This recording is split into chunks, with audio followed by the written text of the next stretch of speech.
Thank you all for joining.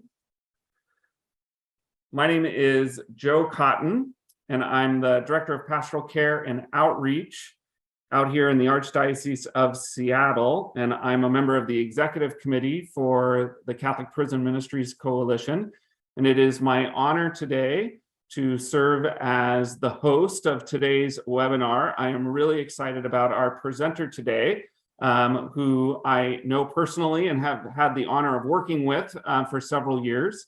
We're in for a treat.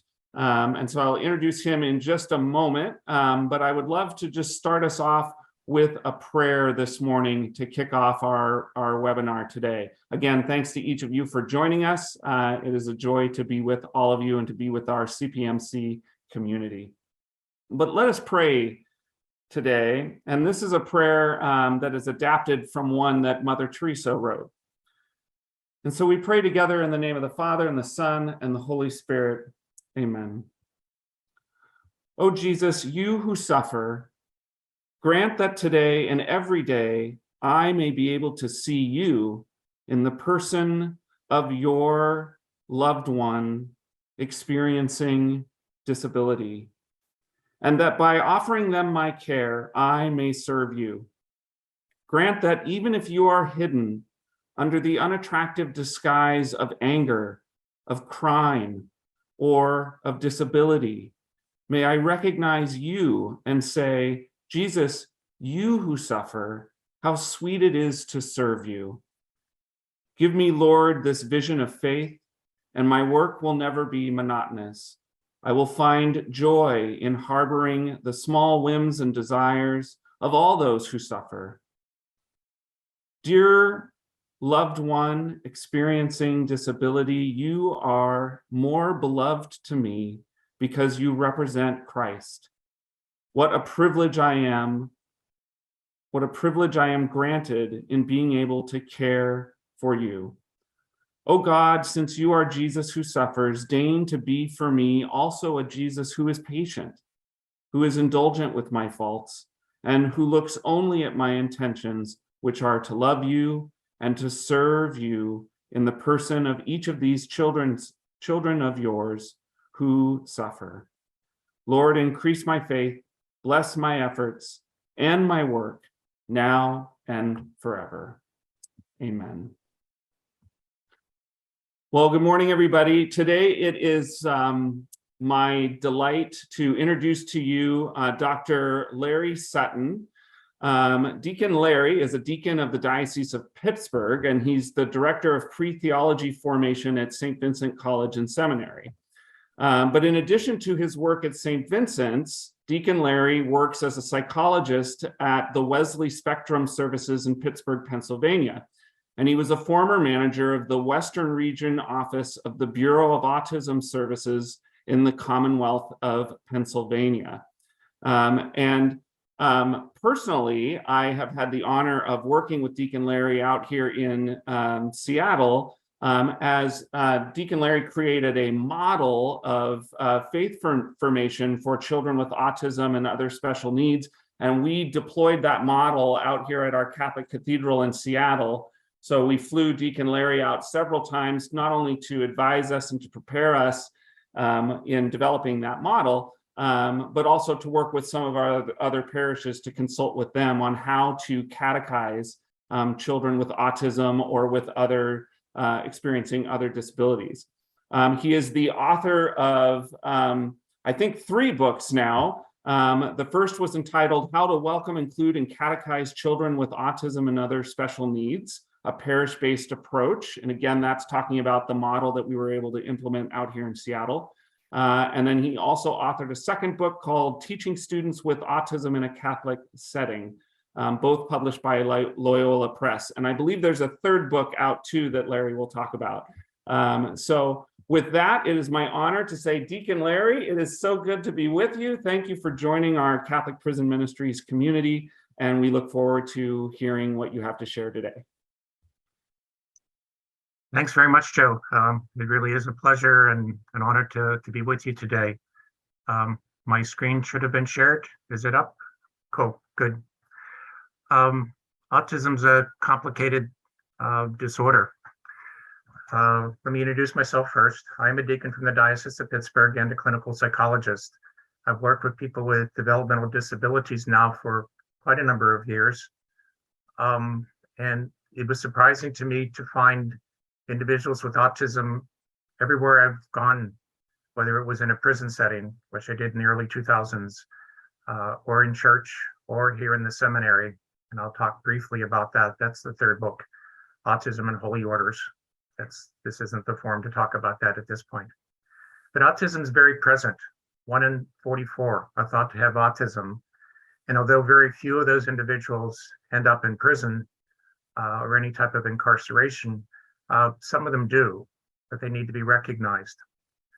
Part of what I hope to do today was to share with you a little bit on how to recognize individuals that might have autism, a teen or an adult, what's involved in the diagnosis of autism, how to communicate with someone that may be in the autism spectrum, and to challenge you with certain questions. And this was an important one for me initially. Is somebody who offends always an offender? I'll talk a little bit about social learning, how you learn from your best friends or from others on how to do certain things, and those things may not exactly be legal. We'll talk a little bit about meaningful intervention and how I ended up writing or creating or helping to create the curriculum Healthy Relationships, a guide to adulthood, which is what I'd like to spend some time on, meaningful intervention. I think where I became focused with the need to develop this type of an intervention came when I was the head psychologist of the Bureau of Juvenile Services in Pennsylvania. I was the only PhD that existed for our number of youth development centers and forestry camps in the state. There were quite a few of them. At that time, we had 2 sex offender units. One of them was located in Newcastle, Pennsylvania, where as I was introduced to many of the residents that were living there at the time by the master's level psychologist, I turned to him and I asked him, I said, I didn't know that you had autistic individuals here. And he looked at me and said, well, we don't. And I thought, well, I'm talking to somebody right now, and you don't recognize him, of course. He was higher functioning.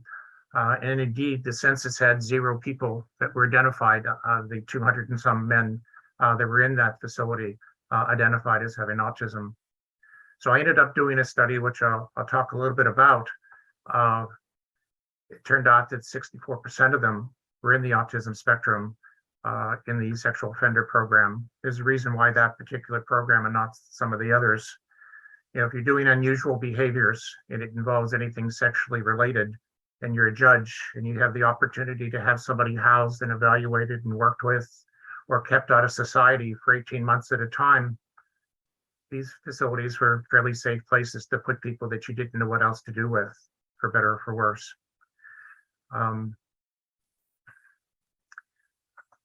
You might recognize this as a toothbrush and a washcloth. I had a 12-year-old come in, which is the youngest that came into that particular facility. They went from 12 until 21.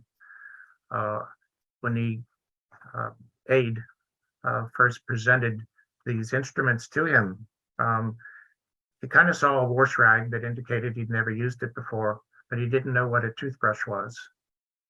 And it occurred to me from that point, as well as I continued to work with some of these individuals, if we're to teach or to shape in proper sexual types of behaviors or remediate sexual offending behavior, and they don't understand basic ways of caring for themselves, how do we get higher level learning when the basics aren't being done? And that was basically the fruit of how I started to do it, how I started to put that curriculum together.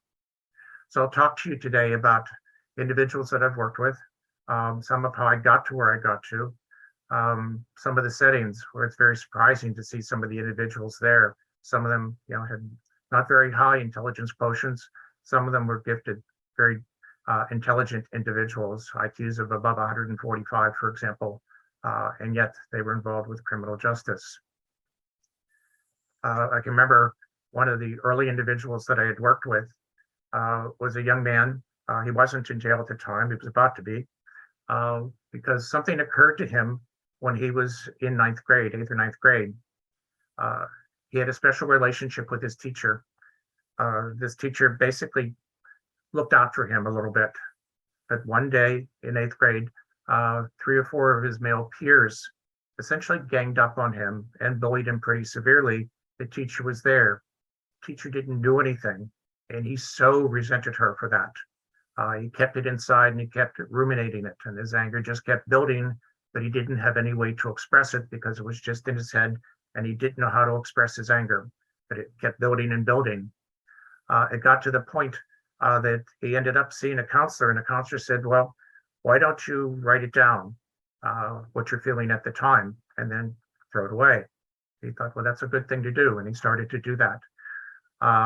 Then in comes email. He discovered this teacher's email address, and he would type it out, what he wanted to say, and he would delete it. And that was pretty good until the day that he actually hit send. And this poor teacher received this horrible, very threatening email from him about the things that he wished to do with her or to her because of how she didn't help him. That, of course, happened until he ended up seeing her in a grocery store with her 3 little children, and was quite freaked out by the fact that she was a real person that had a real family. He separated her from reality. She was just this ugly person for a while until he saw her in real life, and then really broke down from that point forward. We were able to work with him. Another type of an individual, which I won't spend a lot of time here, conflict counsel in the county around the city of Pittsburgh asked me to come to assist with a man that they thought might be in the autism spectrum. This was in around 2010. As he grew up in the early 1990s, DSM-3R was actually just published. In that, it did not talk very much about higher functioning forms of autism. Well, as I went to work with this man, his young daughter had been murdered very badly. She was left in a very cold winter night here in Pittsburgh, near Pittsburgh on a railroad track. And they really had very little evidence of anything to associate it with anyone at the time. They went looking for her and eventually found her, unfortunately frozen on this railroad track without a diaper on. Once they found her, this man basically went back home, very depressed, very upset, as was his wife. But he didn't react any further. They found her, that was the end of it. He didn't suggest that it could be anybody else. He just was kind of, because his affect was so flat, the police at the time thought this must be him. Well, they had a tremendous prosecutor for the case that handles all the capital cases. And he made a very strong case that this man knew what he was doing, left his daughter out there, did this on purpose. And in fact, he sexually assaulted her because they found blood on her diaper. Well, it was the farthest thing from reality, but he was not able to defend himself.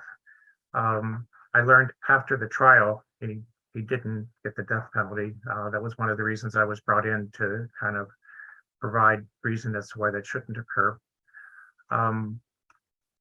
We found out afterwards it was very likely another family member who had done this, but everyone in the family was so scared of that individual that they thought it was just fine for this man to take the offense for it. And he couldn't defend himself. And in fact, he had, it was either across his forehead or across his neck, the little girl's name tattooed across him, just as a remembrance of her. One of the hard things is that they're not able to really defend themselves very well, and in fact can be easily provoked, as happened in court a couple of times with him. When something was said and directed towards him, he became very upset and almost was taken out of the courtroom at the time. Well, the presence of autism in a juvenile prison. If I talk too fast or you can't understand me, please let Joe Cotton know so that he can flag me and tell me to slow down or shut up or something. Yes, and he'll do that very well. I focused in at Newcastle on looking at autism that may be there. As I said, when I first got there, I found an individual that was clearly in the autism spectrum, more high functioning. High functioning, as I'll describe a little bit later in this presentation, is a type of individual where language doesn't seem to be a problem, may not have been, but they have other symptoms of autism present. They have some of the social problems, some of the repetitive behavior and sensory problems, but they likely have an IQ that's above 84 or one standard deviation below the average range or higher. This man clearly was in the average range. He was fairly bright. And what I found was in the sexual offender unit, many of the individuals appeared to have autism. So I ended up using the program that they had, by the way, at Newcastle was actually considered state of the art at the time. They were very good at what they were doing for individuals who were neurotypical, individuals that don't have autism. But those for autism wasn't quite the same.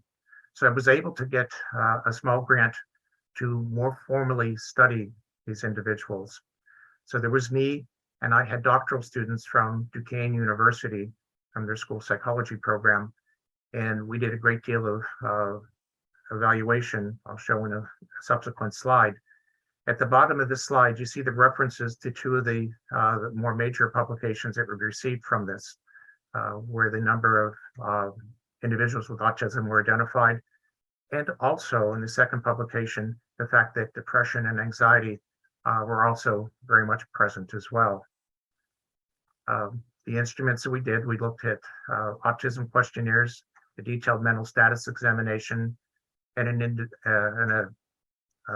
instrument, the ASDS. It's an Asperger's screening instrument. Asperger's technically doesn't exist anymore. It's considered a higher form of autism. It's a term that I find myself still using a great deal because so many individuals who were diagnosed with it have an identification with it as well. But it's a high functioning form of autism where language doesn't seem to be as much impaired. I also used a trauma questionnaire. Since these individuals were all under the age of 21, I wanted to look at areas of trauma just to see.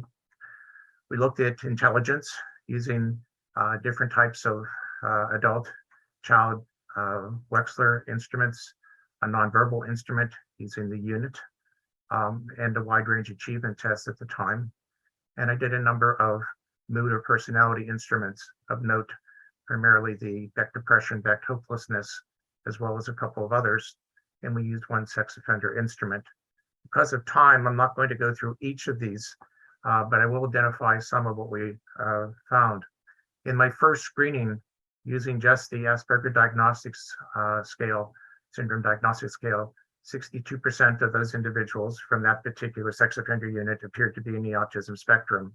That was enough to justify me to go on and to do a more formal evaluation on these individuals. You can see basically these individuals were just below average for the most part as a group, average going 90 to 110. These are just under 90. Much to my disappointment, the nonverbal tests, which I would have thought would have been much higher, didn't turn out to be very useful. Those results were much lower. So it was an interesting conundrum for me to discover it. The Beck depression and Beck hopelessness scale also showed a very significant depression in the group that was considered autistic versus the non-autistic group. Similarly, although not as dramatically, was the hopelessness scale.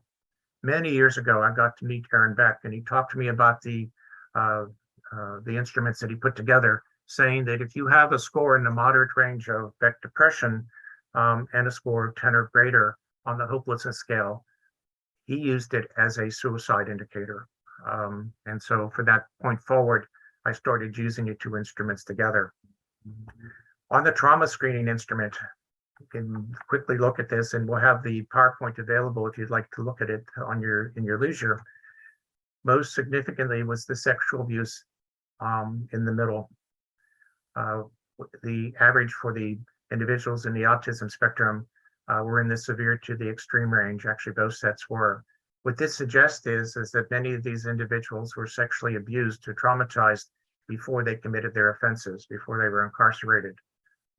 For someone that's in the autism spectrum that may not know better, and I'll have perhaps an example or two if we have time, if something's done to you by your parent or by a relative of some sort that's sexually related, you don't know the difference between abuse and non-abuse. So if this is the way it's supposed to be, that must be, what sex is about. And some of these individuals didn't know that until after they had done it to someone else and were subsequently arrested. It really raised the question to me, are these sexual abusers, of course they did, or someone that was arrested for sexual abuse? The rehabilitation was much, much more successful with these individuals. What I found in Newcastle was that there was a lot of autism and a lot of trauma. Autism and trauma together are very difficult to work with. It's a seminar all by itself. Somebody who's been traumatized, there's very detailed protocols on how to work with someone that may have been traumatized for any number of a variety of situations. But when you put autism in as well, where they have so many sensory distortions and sensory sensitizations, traditional trauma therapy is really not the therapy of choice to work with these individuals, because they can break down much more rapidly when they have the sensory input. But again, that's another session at some other point. So at this point, I'm going to give what this psychologist's perspective is on what autism basically is, how I would diagnose it, how I would recognize it.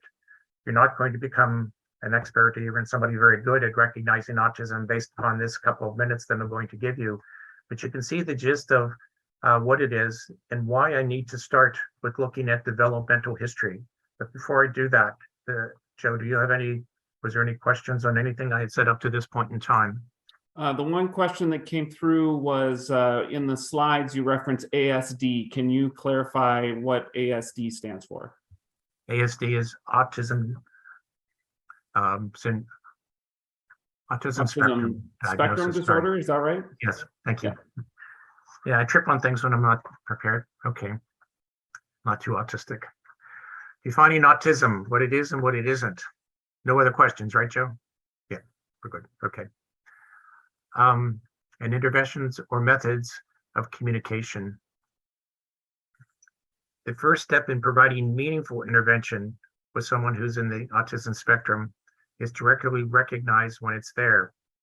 It needs to be emphasized that autism is not a psychiatric disorder, it's a developmental disorder. It's something that you're born with. Although there's a diagnostic term for it, a diagnostic number that's associated with it, it's not part of the psychiatric disorders per se. You can't give a medication to cure it. You can't give a treatment to cure it. What you do is that you learn how to manage it rather than cure anything. So in order to do this, even though I evaluate lots of adults that may be in the autism spectrum, where it's at all possible, I try to look at the first criterion. These symptoms needed to be present when the individual was a toddler, something between birth and age 5 or 6. Even if the parent didn't recognize it, didn't see it as being very unusual, they needed to be present that early. My note at the bottom says that by age 3, and it's really closer to 5 or 6. So I'll go through.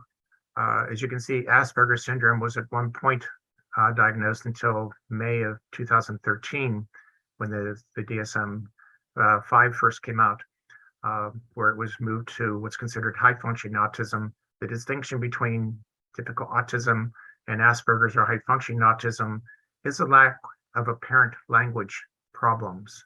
But let me go in and talk a little bit about language.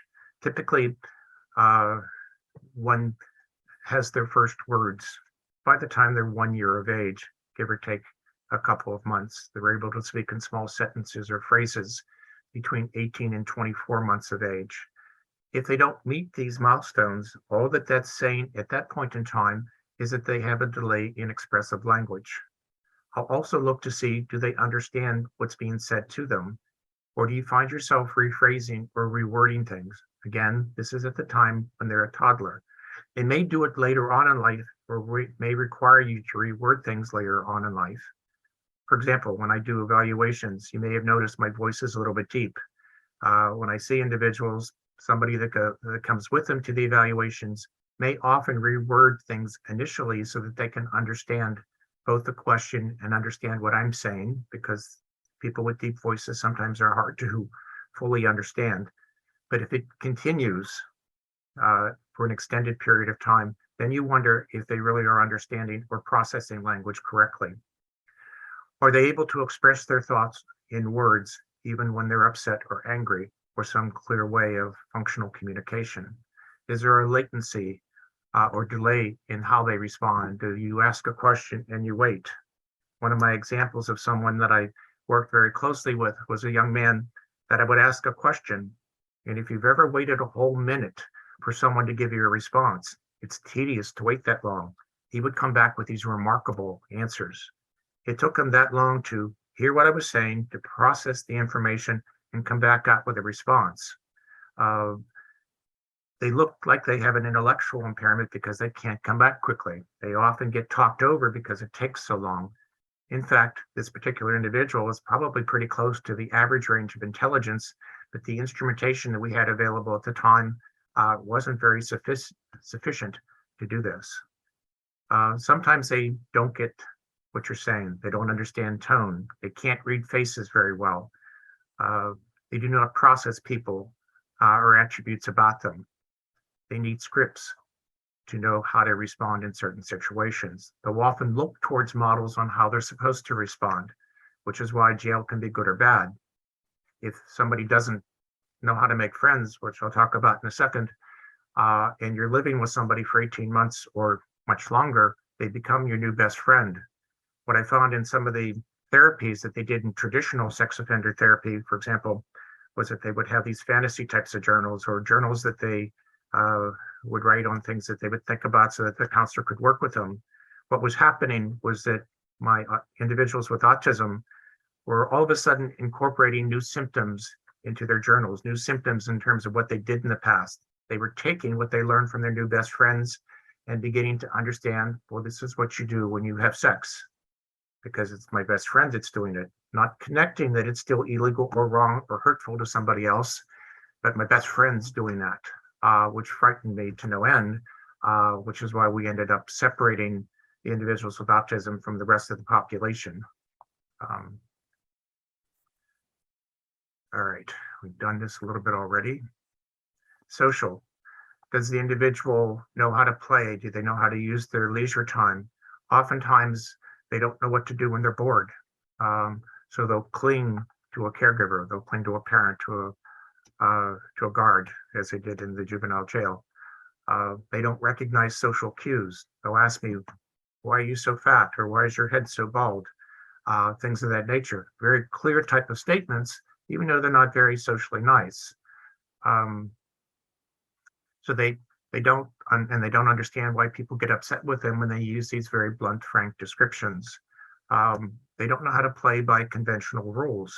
They're often, when they're younger, leading the games, and they have rules for the games where they're always going to win because they understand the rules the best, and they change the ones so that they can win. Or at times, when they try to play with others, they don't typically stay. They'll wander away, or they'll play something else, or they'll try to persuade them to change them to his rules, but they often don't. So they'll walk away.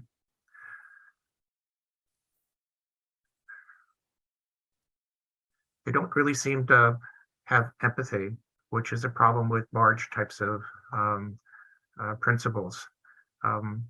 They recognize that once they've done something wrong, they know if you've taught a replacement behavior for them to use, what they're supposed to use instead. And so once they've apologized to you, it's done. What else do I have to do? I've already told you I'm sorry. But again, no affect on their face, no showing it, no understanding or recognition of it. They don't really recognize clear peer relationships. And since they don't have many close friends, other than perhaps their siblings, if they have siblings, they learn, of course, from social learning, perhaps from television. They learn how people make friends on one of their favorite sitcoms, whatever it might happen to be. You know, where it gets scary is when they become adolescents, adults. We'll see two strangers meeting for the first time at the beginning of a show, and somehow by the end of the show, the two individuals are in bed together. So that must logically mean that if I find somebody that I'm interested in, she's going to want to go to bed with me very soon afterwards, because they skip all the middle processes, and they don't know different. So unless they have a script on what courtship is about or what dating is about or anything of that nature, they don't know that they're missing something. And so they end up in trouble or being the product of a designing other. somebody that's going to take advantage of them? Do you know that such and such likes to have this done to her? Why don't you go to do it? And she'll be very happy about that. You know, they end up in criminal justice trouble when that occurs.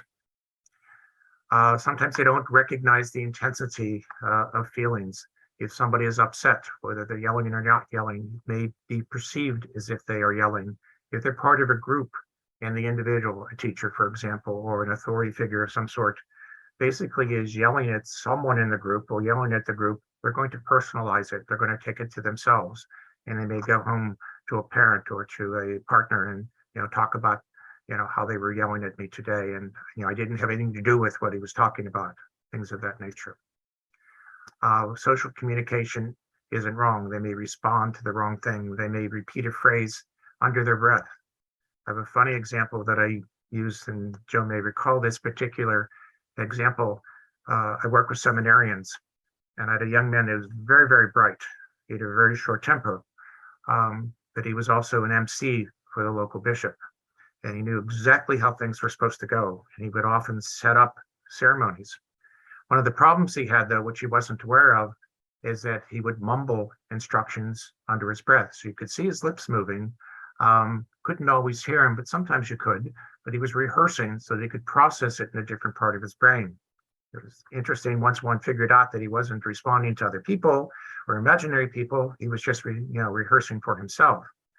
But because of his temper, if things deviated or changed, he would become upset, and his temper was very short.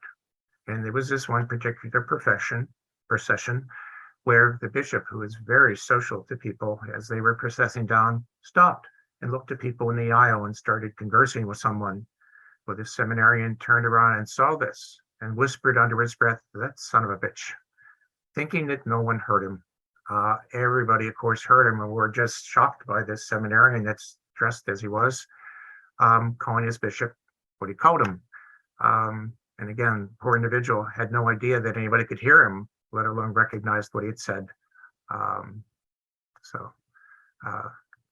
Leave that go and keep going.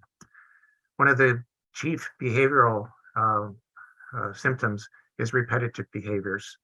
I like to look at when they're younger. Again, that's when the diagnostic time frame is. Any type of ritual or repetitive behavior that they may do. Not just asking the same question over and over and over again, because they do that as well. Do they tap over and over? Do they open and close doors, shut it, light switches on and off? Do they line up their toys in a specific order? Their Matchbox cars, for example, by color, by shape, by model. Do they turn the cars upside down and spin the wheels? Do they lay in their back if there's a ceiling fan and just watch the fan for hours and hours? Or until their parent or someone pulls them away, they still may have this type of a problem. That type of self-stimulation or self-stim goes on and on in many instances for a lifetime, because they become almost hypnotized with it. It becomes so pleasant for them, and they'll repeat things over and over.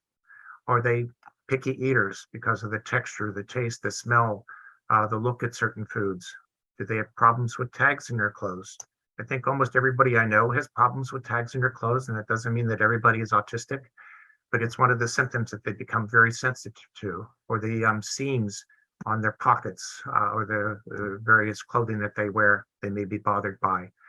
Their socks have to be lined up just correct, the seam across the top of their toes, otherwise they can't get the shoes on, which means they can't get to their next destination. Sometimes their sensitivity to sound, either people noise, lots of people in the same room making lots of noise, or mechanical noises bother them.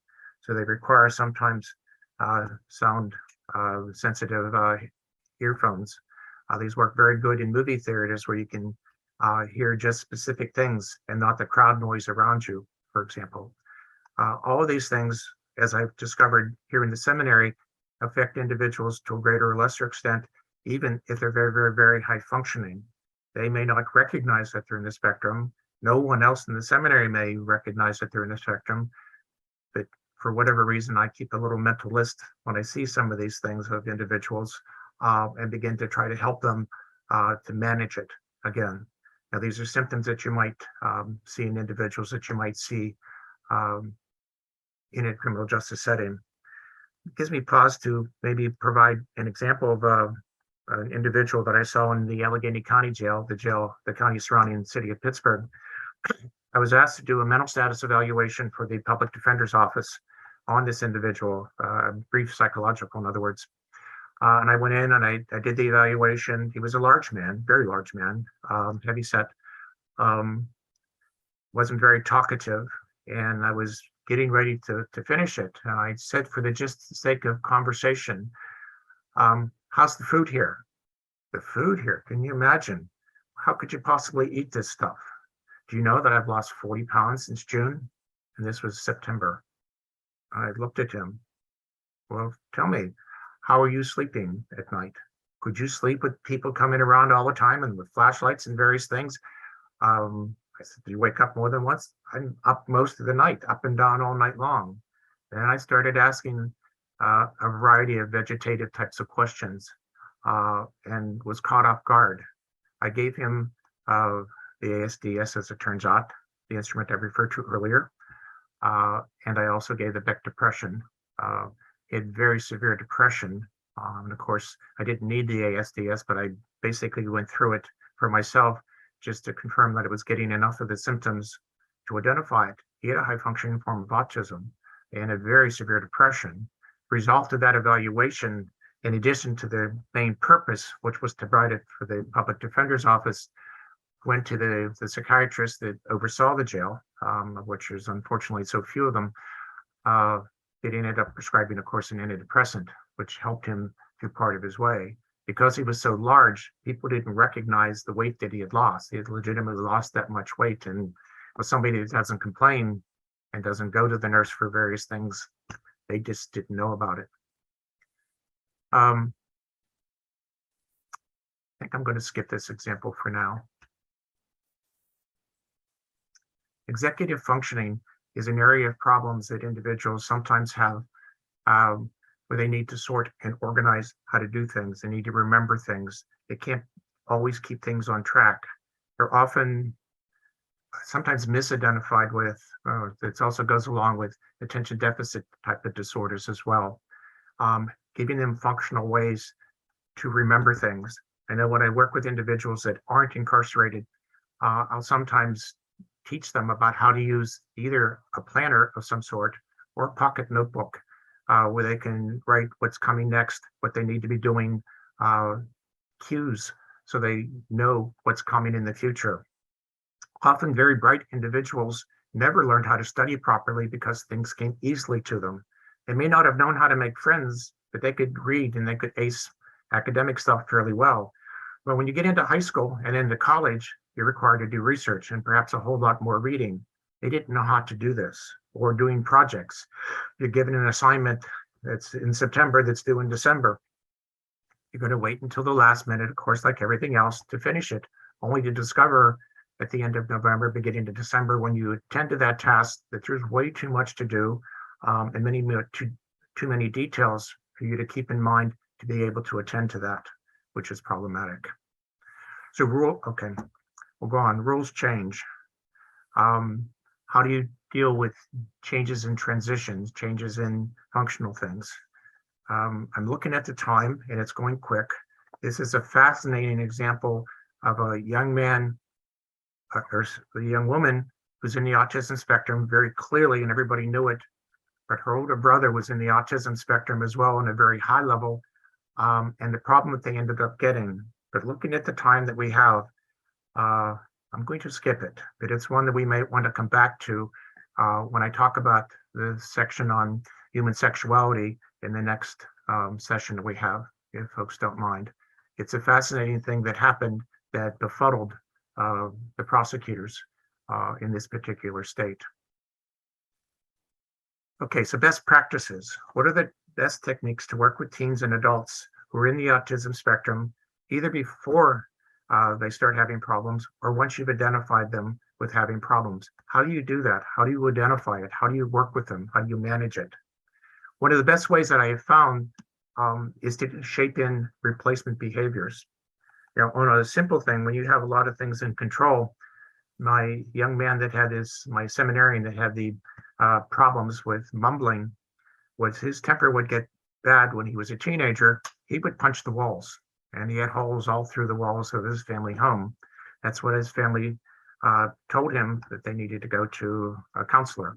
Counselor was wonderful at the time. Counselor taught him to take the doors and slam it when you get upset. Worked very functionally. The counselor, after they achieved that, stopped.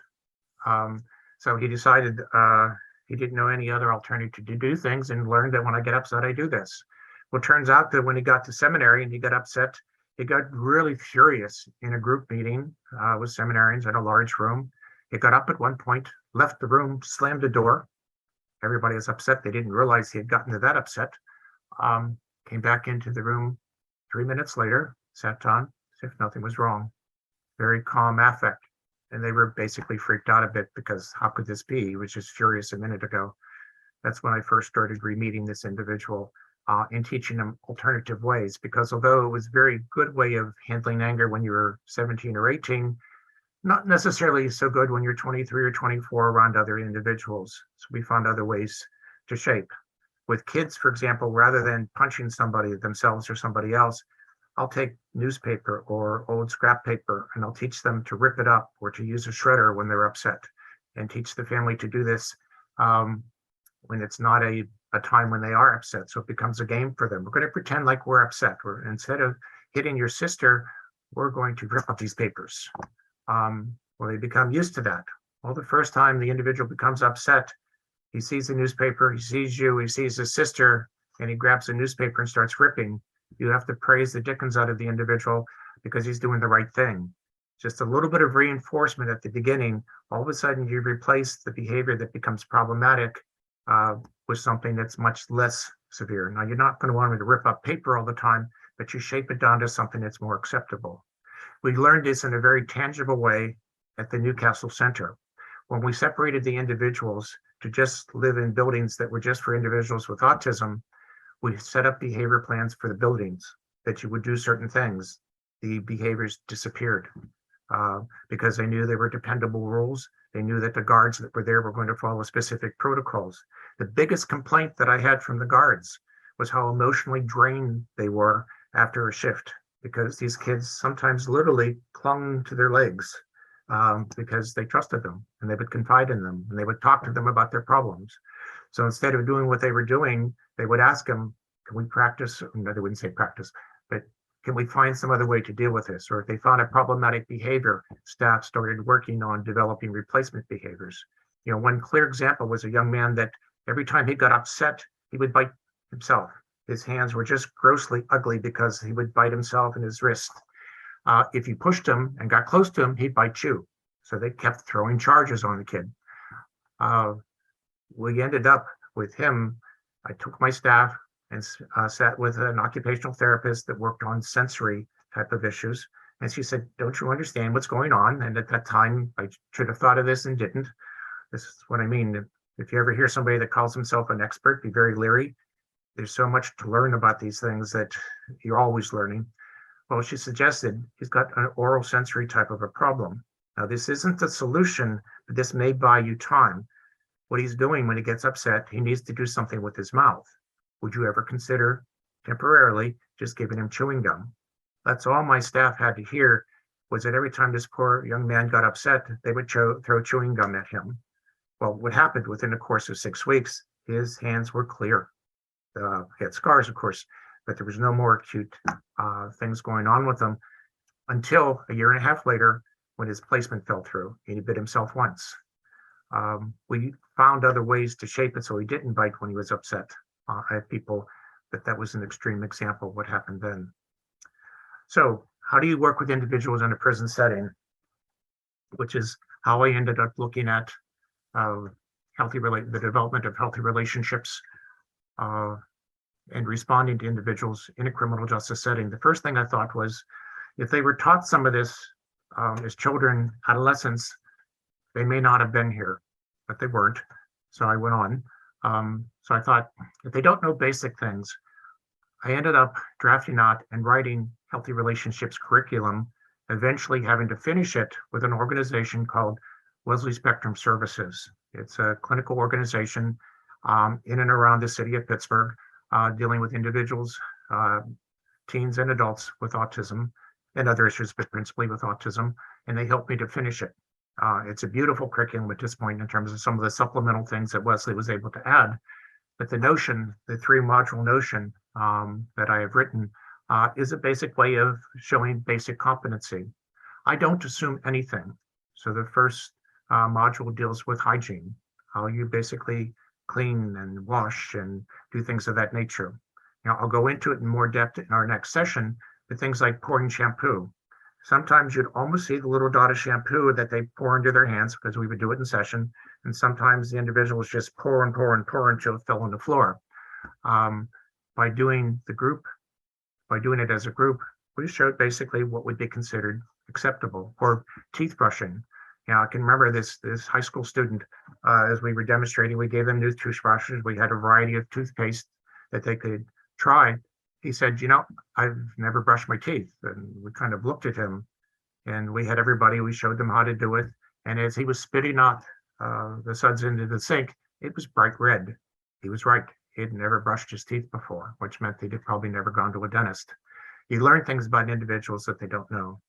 So I go through these modules, which only take 2 to 4 sessions to complete, go into the human sexuality module, particularly for teenagers when they don't recognize social cues, when they don't understand slang, having some of that prior knowledge of even the biology of men and women so that they know what parts are in the current slang that exists to identify it is very useful information. And from there, we go into then the very long module, which will be session 3, talking about relationship development, how to make a friend, how to differentiate a friend from a bully, how to talk inside, how to recognize social cues. I have a fabulous exercise that I use. It's called 44 questions. These individuals by this point are in session together. We session a week, so it's 6 months I've been in session. I said, the person that you've been sitting next with, sit back to back with him. What color's their hair? What color's their eyes? What's their favorite food? And I go on with 44 of these questions. By the 3rd or 4th question, they all drop their heads. They're so egocentric. They know everything about themselves because the world revolves around me, but nothing about the people around them. If you don't know much about the person that you're with, are they going to be your friend? Are you going to be able to date them? Whereas if you know 35, 38 of these answers to these questions, you know a lot about that person. So you probably could be friends with that individual and probably are. Or if it's somebody that you wanted to date or court, it's an indicator that you can do this. Ironically, every time the exercise is done, they all start interviewing each other because they want to know a lot about the other person to see what they can about it. Now, a good clinician is going to recognize that autism is present with lots of individuals, good clinician with autism, and they should be able to detect it as early as 18 months. I do lots of evaluations with people that are adults in their 40s and 50s, adults in their 20s. As much information as I can get, either from somebody that knew them when they were children or early documentation, early medical records, even early school records, enough to give you an indication that there's an onset that these symptoms were likely present when they were children, toddlers. Why would you do that? Well, there's a couple of reasons. Look at the onset of schizophrenia. Schizophrenia, in many examples, may look very much like autism. Schizophrenia typically doesn't come until someone's a teenager. If you have these symptoms before age 5, it gives you a real clear indication to look at it as a developmental disorder. If none of these symptoms seem to be present, or very few of them seem to be present before age 5, and these symptoms start to emerge as a teenager, maybe that's what it was. Maybe it's a psychotic disorder. Maybe there was a head injury. I spent a lot of time in Lagos, Nigeria, looking at individuals with autism there because they're still attempting to build large programs to respond to the autism that they have, which is substantial. Until I realized my 3rd year there, I started asking, does the child ever have malaria? Oh yeah. I got real smart. I said, how old was the child when they started getting malaria? And they started talking, some individuals, within the first month of life. Because of how poor much of that country is, most of the country is not affluent. Many of the individuals were having temperatures in excess of 108 before they would go see a doctor, because the doctors were so hard to get to and so expensive that they would wait 6, 7, 8 days before they would take the child to a doctor to see if the fever would come down. Now, am I looking at an autism spectrum disorder for that child, which very much looks like it, or neurologic damage because of the high and prolonged fever? Lots of reasons as to why it may be present. So there's lots of good ways as well with adults. There are instrumentations such as the Autism Diagnostic Observation Schedule, second edition, along with a detailed developmental history, if you can get it, or other instruments, but the first-hand information is often the best. How do we become pastoral with these individuals? How do I shape in replacement behaviors? And that's what was being basically taught in healthy relationships. Looking at the time, I can go on to some more, but Joe, other questions? There was one question related to fetal alcohol spectrum disorder, which of course is a developmental disability due to prenatal alcohol exposure. There was just a question about in your work in the prison system, if you run across that disorder as well, and sort of your experience with that. It is present in the jails, and I don't know how the jails are in other states. What I found very discouraging, there's a diagnostic center in Pennsylvania where they do most of their initial diagnosis when somebody first comes in. If there's any suspicion of a problem, if there's no suspicion, they may not even go there. There are very few, if any, psychologists, let alone psychiatrists, in these prisons. So identifying something as specific as fetal alcohol syndrome, unless the person comes pre-identified, is not often recognized. It may have very similar symptomatology that one can recognize if one knows to look for it. But if you don't come in pre-identifying it, and then with a treatment plan on how to address it for certain issues, as with many individuals with high functioning autism, they're left on their own. So I don't have much more of a response to it than that right now. I can try to find some models for a subsequent session to talk a little bit more about it, but it's one of those disorders that is very present. I don't know the incidence. I can't generalize to say like 1 in 44 at this point is the guess for individuals with autism, but it's prevalent as well, but I just don't know a number. And I talked about these. If I had to make suggestions, I would start with the basics. I would build skills. I would try to socially increase knowledge, social understanding of what you're doing. And my PowerPoint has, oh, there it goes again. We also do pre-test, which I have with Healthy Relationship, which is a good way to see what type of knowledge they retained or what they didn't. I don't know that you would necessarily do this in a criminal justice setting, but the curriculum, which is available, of course, to adults and can be done individually, I recommend is repeated, not necessarily back to back, but after a period of time. That processing time to understand what the curriculum is takes a bit of time. And the second go round, you learn things that, or you discover that they've focused on things that they didn't the first time.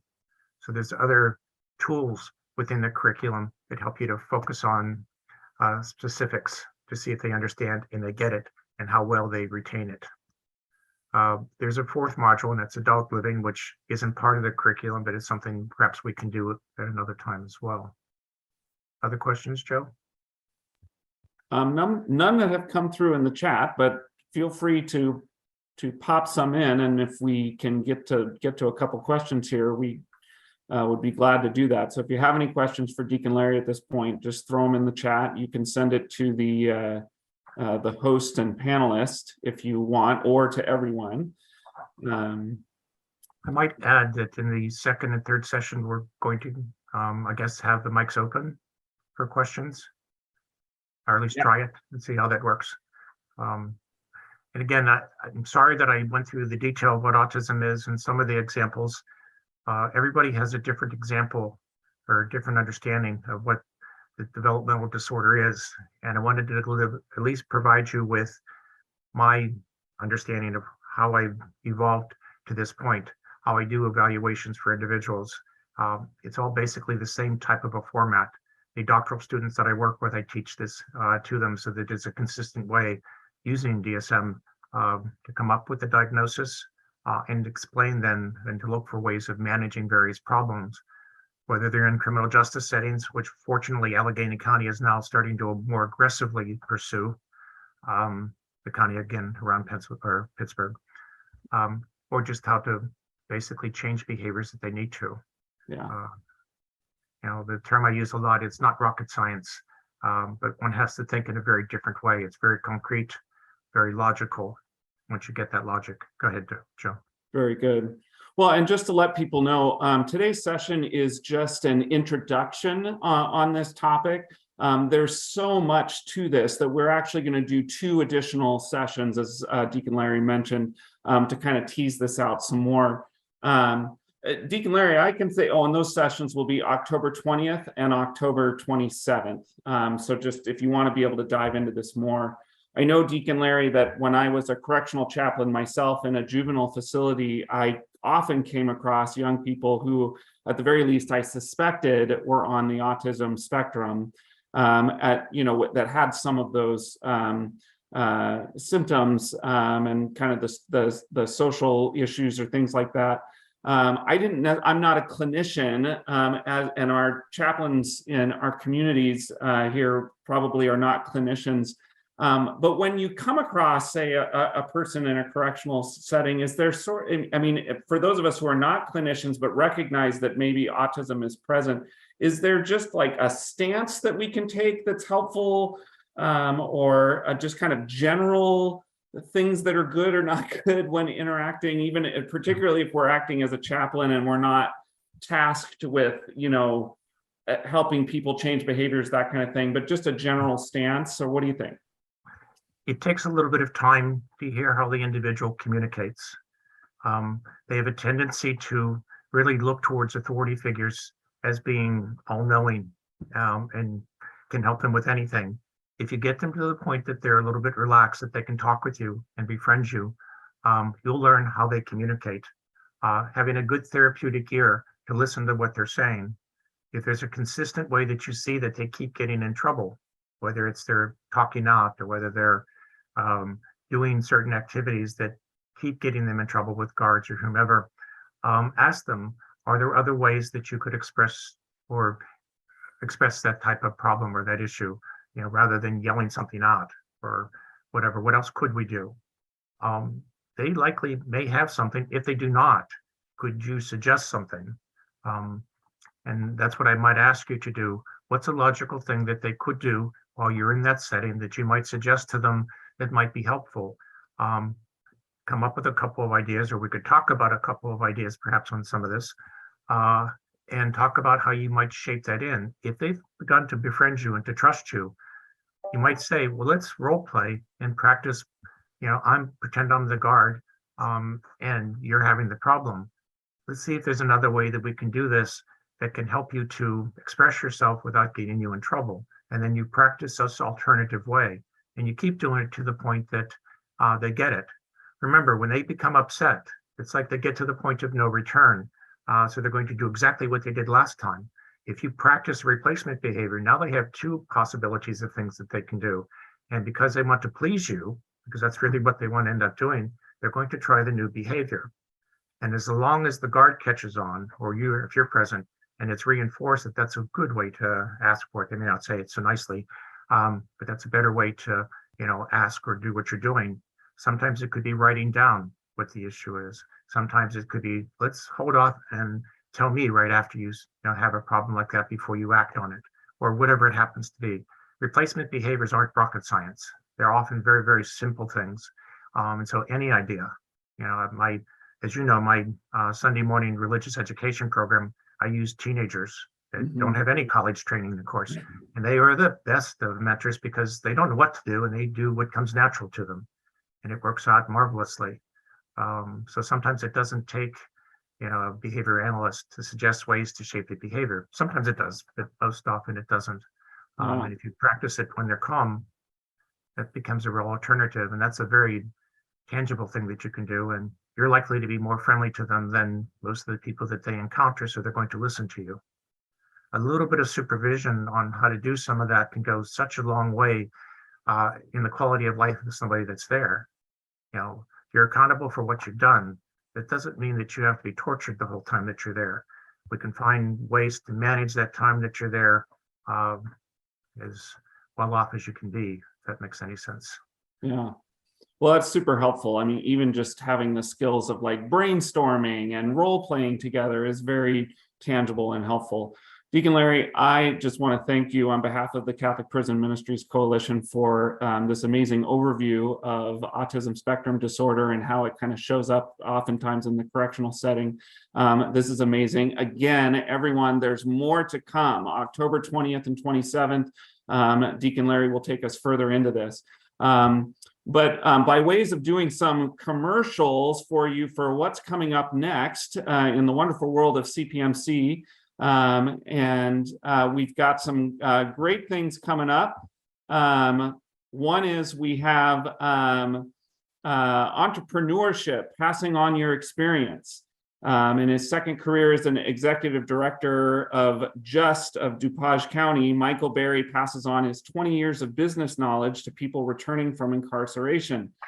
This is an upcoming town hall to hear about this innovative approach to reentry work. We also have Finding the Dignity of Life in the Traumatized and Broken. CPMC is fortunate to have Father Stan Bosch as our next webinar presenter for Pro-Life Month. He is a psychotherapist, a prison minister, a pastor of St. Raphael Church in Los Angeles, and minister to Los Angeles's gang-involved youth for more than 20 years. He's a member of the Missionary Servants of the Most Holy Trinity, a religious community that works with the poor and the abandoned. You will want to hear him speak.